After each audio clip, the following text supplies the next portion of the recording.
Welcome back to कहानी caffeine corner. I hope आप सब लोग अच्छे होंगे। दोस्तों, क्या आप जानते हो ब्राजील की हिस्ट्री के सबसे बड़े सीरियल किलर के बारे में, जिसने खुद क्लेम किया कि उसने 100 से ज्यादा लोगों का मर्डर किया है। आप में से बहुत लोगों ने अमेरिका की पॉपुलर टीवी सीरीज डेक्स्टर तो देखी ही होगी।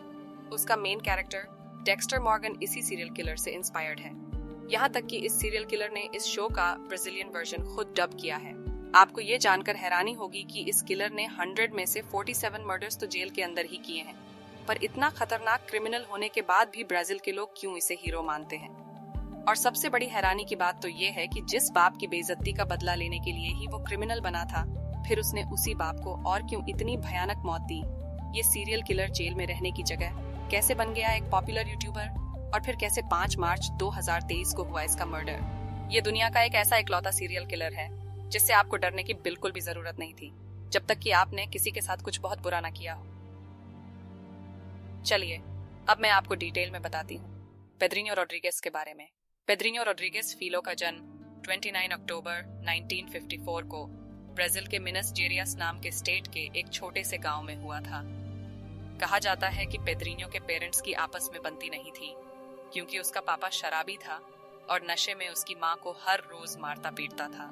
जब इसकी माँ प्रेग्नेंट थी और ये पैदा होने वाला था, तो एक बार उसके माँ बाप का झगड़ा इतना ज्यादा बढ़ गया था कि उसके पापा ने उसकी माँ के पेट में बहुत जोर से लात मार दी थी।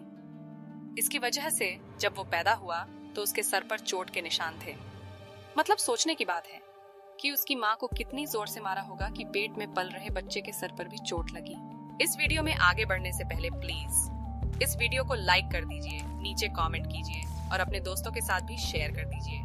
और अगर आप चैनल पर नए हैं तो प्लीज चैनल को सब्सक्राइब भी कर दें। सब्सक्राइब करने के बाद मेरे चैनल के ऑल नोटिफिकेशंस को जरूर इनेबल कर लीजिए, जिससे आपको मेरे चैनल की सारी अपडेट्स और नोटिफिकेशंस मिल सकें। पेड्रिनो के पैदा होने के बाद घर के हालात थोड़े ठीक होने लगे। उसके पापा उसको बहुत प्यार करते थे और पेड्रिनो भी अपने माँ बाप से बहुत प्यार करता था। उसका बचपन अच्छा बीत रहा था। जब वो 13 साल का था, तब उसका किसी बात पर अपने कजन के साथ झगड़ा हो गया था। इस झगड़े में उसको बहुत गुस्सा आया और उसके दिमाग में एक सनक उठी और उसने अपने कजन को गन्ने का जूस निकालने वाली मशीन में धक्का दे दिया। पर उसने अपने आप को जल्दी से कंट्रोल कर लिया और उसको बचा लिया। पेड्रिनो के पापा एक स्कूल में गार्ड की नौकरी करते थे। जब वो 14 साल का हुआ तो उसके साथ कुछ ऐसा होता है कि उसकी लाइफ हमेशा हमेशा के लिए बदल जाती है। जिस स्कूल में उसके पापा काम करते थे, एक दिन उस स्कूल की कैंटीन से खाना चोरी हो जाता है और फिर इन्वेस्टिगेशन के बाद उसके पापा को इस चोरी के लिए ब्लेम किया जाता है। इस वजह से उन्हें जॉब से निकाल देते हैं। पेड्रिनो के पापा ने सबको समझाने की बहुत कोशिश की। उन्होंने बार बार बोला कि वो बेकसूर हैं, उन्होंने खाना नहीं चुराया, पर किसी ने उनकी बात नहीं मानी और उन्हें जॉब से निकाल दिया जाता है। पेड्रिनो को अपने पापा को इस हालत में देखकर बहुत दुख हुआ। वो अपने पापा को बहुत प्यार करता था, इसलिए उसने खुद से पता लगाने का सोचा कि वो चोर कौन है जिसने खाना चुराया और उसके पापा को फंसा दिया।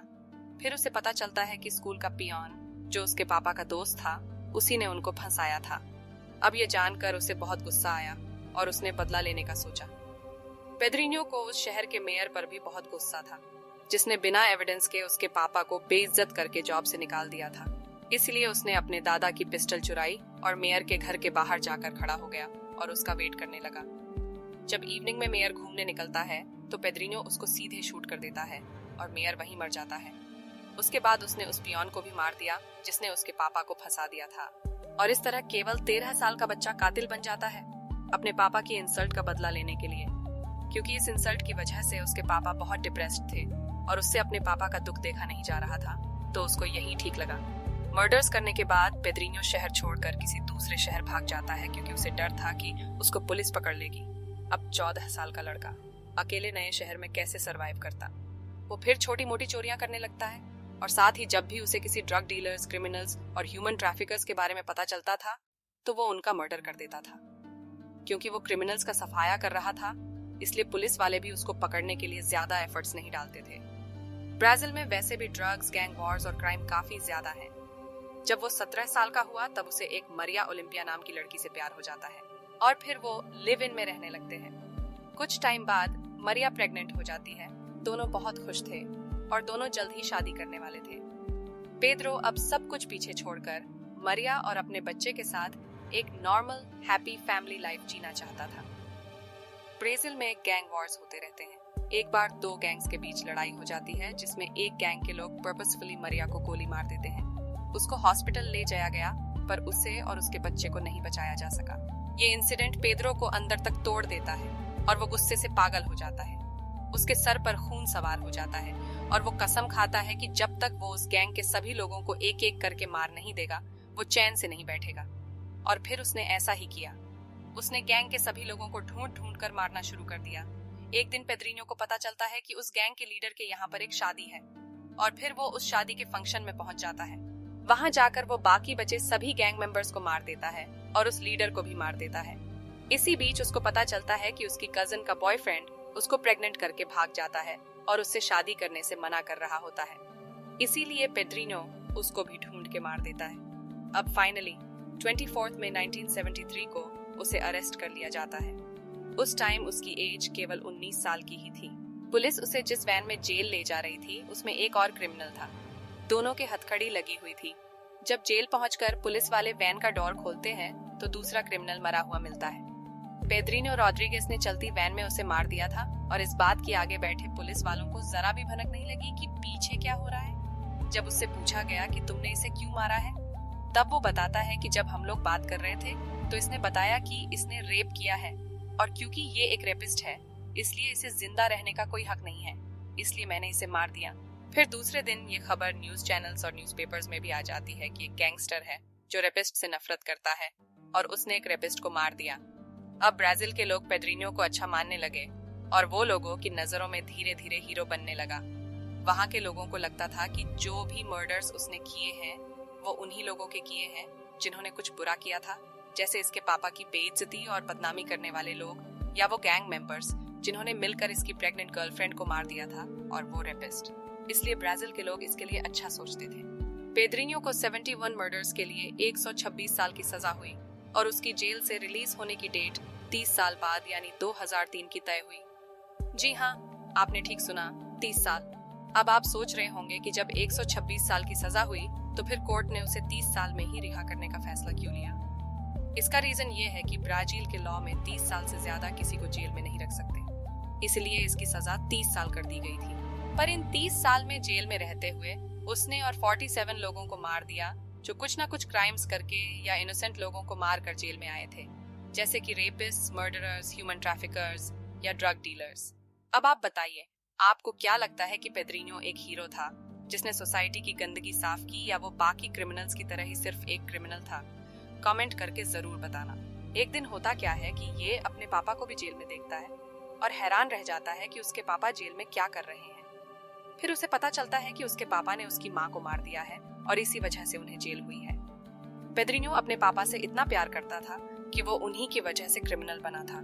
उसने पहला मर्डर उन्हीं लोगों का किया था जिन्होंने उसके पापा के साथ बुरा किया था।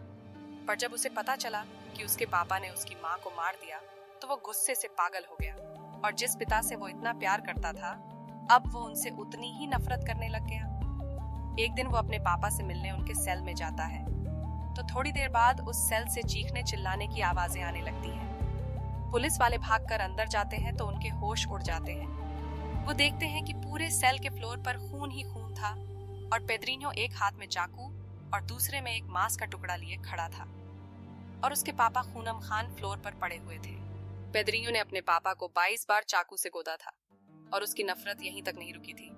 उसने अपने पापा की बॉडी से उनका दिल भी निकाल लिया और उस दिल को खाने तक की भी कोशिश की। उसके हाथ में जो मांस का टुकड़ा था वो उसके पापा का ही दिल था। जब पुलिस वालों ने उससे पूछा कि तुम अपने पापा से तो बहुत प्यार करते थे और उनके लिए ही क्रिमिनल बने थे, तो फिर क्यों उन्हें ही इतनी हैवानियत से मार दिया? तब उसने बोला कि मैं अपने माँ बाप से बहुत प्यार करता था पर इस डेविल ने मेरी माँ को मार दिया। कोई ऐसा कैसे कर सकता है कि अपनी ही वाइफ को इतनी बुरी तरह से मार दे? इसलिए ये आदमी ऐसी ही मौत डिजर्व करता था। वैसे तो पेद्रिनो की 30 साल की सजा 2003 में पूरी हो गई थी, पर जेल में रहते हुए जो उसने मर्डर्स किए थे उनकी वजह से उसको 4 साल और जेल में रखा गया। फाइनली वो 2007 में जेल से बाहर आया। बाहर आने के बाद वो फोर्टालेजा नाम के शहर मूव हो गया जहाँ पर वो एक नॉर्मल लाइफ जीने लगा। एक दिन क्या होता है कि उस शहर में दंगे होते हैं और इन दंगों को भड़काने के इल्जाम में 15 सितंबर 2011 को उसे अरेस्ट कर लिया जाता है और फिर उसको 8 साल की सजा होती है। और इस बार उसने जेल में रहते हुए किसी को नहीं मारा और जेल में उसके गुड बिहेवियर की वजह से उसे 7 साल में ही 10 दिसंबर 2018 को रिलीज कर दिया जाता है। देखा जाए तो पेद्रो ने कुल मिलाकर अपनी लाइफ के 42 साल जेल में बिताए थे। जेल से बाहर आने के बाद उसके ऊपर बहुत सारी कहानियां लिखी गईं। हो सकता है आप में से बहुत लोगों ने डेक्स्टर नाम की सुपरहिट टीवी सीरीज देखी होगी। इस सीरीज का main character Dexter Morgan Pedrino Rodriguez से ही इंस्पायर्ड है। फिर पेद्रिनो के दिमाग में आया कि वो अपनी कहानी खुद दुनिया को बताएगा, इसीलिए उसने अपना एक यूट्यूब चैनल स्टार्ट किया। इस बार जेल से बाहर आने के बाद उसने ये प्रॉमिस किया कि वो अब कभी भी कोई भी क्राइम नहीं करेगा। अब उसने अपनी लाइफ की पूरी प्लानिंग कर रखी थी कि उसको क्या करना है। वो अपने चैनल पर अपनी लाइफ के एक्सपीरियंसेस शेयर करने लगा और अपने ही मर्डर्स के बारे में डिटेल में बताने लगा। पेड्रिनो अपनी वीडियोस में ब्राजील के यंगस्टर्स को गाइड भी करता था। उन्हें समझाता था कि क्राइम और ड्रग्स की दुनिया से दूर रहना चाहिए। ब्राजील के बहुत सारे लोग उसे हीरो मानते थे। पेड्रिनो रोड्रिगेज की लाइफ एक बॉलीवुड फिल्म की तरह है। इस बार जेल से बाहर आने के बाद उसकी लाइफ काफी नॉर्मल चल रही थी और उसका यूट्यूब चैनल भी काफी अच्छा कर रहा था। उसके चैनल पर 2.5 लाख सब्सक्राइबर्स और 36 मिलियन से ज्यादा व्यूज आ चुके थे। लोग उसको काफी पसंद कर रहे थे। उसने अपनी autobiography I am not a monster भी रिलीज की। इसमें भी उसने लोगों को यही समझाया कि वो क्राइम की दुनिया से दूर रहें। लेकिन जब वो 5 मार्च 2023 को सुबह 10 बजे वो अपने घर के बाहर बैठा हुआ था, तभी एक कार उसके घर के बाहर आकर रुकती है। उसमें से 2 मास्क पहने हुए लोग निकलते हैं और उस पर फायरिंग शुरू कर देते हैं। वो पेद्रिनो को गोलियों से छलनी कर देते हैं और उसके गले को भी ब्लेड से काट देते हैं और पेद्रिनो वहीं मर जाता है। उसको मारने के बाद वो लोग वहां से भाग जाते हैं और आज तक उन लोगों का पता नहीं चल पाया है कि वो कौन थे, कहां से आए थे और उन्होंने पेद्रिनो को क्यों मार दिया। आई होप आपको ये वीडियो पसंद आई होगी। प्लीज इसे लाइक कर दीजिए और मेरे चैनल को भी प्लीज सब्सक्राइब कर दीजिए। आपका सपोर्ट मुझे आगे भी वीडियोस बनाने का मोटिवेशन देगा। अपना ख्याल रखें और सेफ रहे। Thank you.